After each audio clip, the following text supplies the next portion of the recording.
3 people have been murdered in Kaufman County, Texas. It's kind of like the Wild West out there. The district attorney, Mike McClelland, his wife, Cynthia, and the assistant DA, Mark Hassey. Only prosecutors and their families are being targeted and murdered.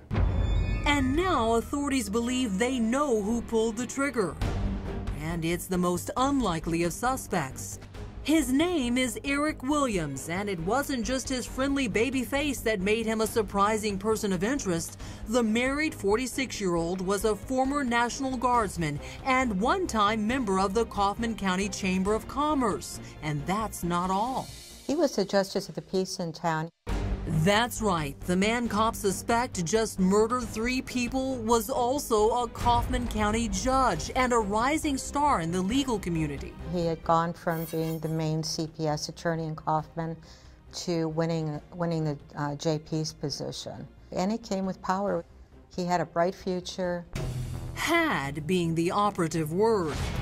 But that all changes when courthouse surveillance video surfaces starring the high-ranking and highly respected Justice of the Peace. On the surveillance video, Eric was seen walking out of the IT department carrying Dell computer monitors. He removed 3 of them on a Sunday afternoon when the building was closed. Were there charges that were filed against him? He was arrested on theft charges. Felony theft charges. Who prosecuted this case? Mark Hassey prosecuted this case, and Mike McClelland was second chair. Eric Williams pleads not guilty. He's offered a plea deal reducing the charges from a felony to a misdemeanor. He refused it. He thought he could talk his way through it. Just listen to him try during this police interrogation. I don't think that you actually believe, I mean, you're an educated person. I see your class ring on your finger. That you can just walk into a ID department and say, I need a monitor, I'm taking that one. I mean, there's places that do that. Places being here in Kaufman County, or, well, I mean, there's businesses that, yeah. I think he felt justified because, you know, he was trying to put that video surveillance system in at the courthouse to be able to use to do magistrations. And he was taking the monitors for that, or that was his defense. A defense the jury doesn't buy. Eric is found guilty and gets 2 years probation. But since Eric has been convicted of a felony, he automatically loses his Justice of the Peace position and law license. Over $600 worth of computer equipment. Yeah. Mm-hmm.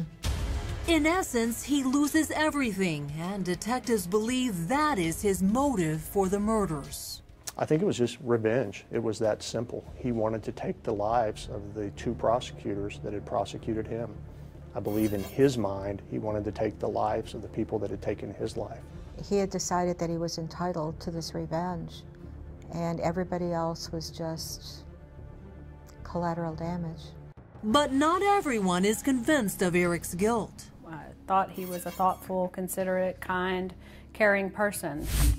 Attorney Jenny Parks worked with Eric over the years and thought highly of the Justice of the Peace. Did you feel like you were the lone voice in support of Eric Williams diffusing these rumors? No, there were several people that thought Eric was innocent. I wasn't the only one in this county. There were several attorneys that didn't want to believe it. But there were plenty of people who believed Eric was capable of murder. That animosity that built up during the trial. The theft case had been so personal in that kind of incubator of that little courthouse in that little town that there so much hate had built up. But there's just one problem concerning Eric as the prime suspect. There's not a stitch of evidence tying him to the triple murder investigation. And Eric is refusing to talk to investigators. We were trying to get an interview with him. However, his lawyers at the time prevented that. Then detectives catch a break. We have evidence from video cameras in the neighborhood that showed that white Crown Victoria, a typical police car, going into the neighborhood right before the murders and leaving the neighborhood right after the murders. It's the same car neighbors reported seeing on the morning the McClellans were gunned down. And even though the video is too grainy to make out the driver or passengers inside the vehicle, We knew then and there we had our man and had the right person.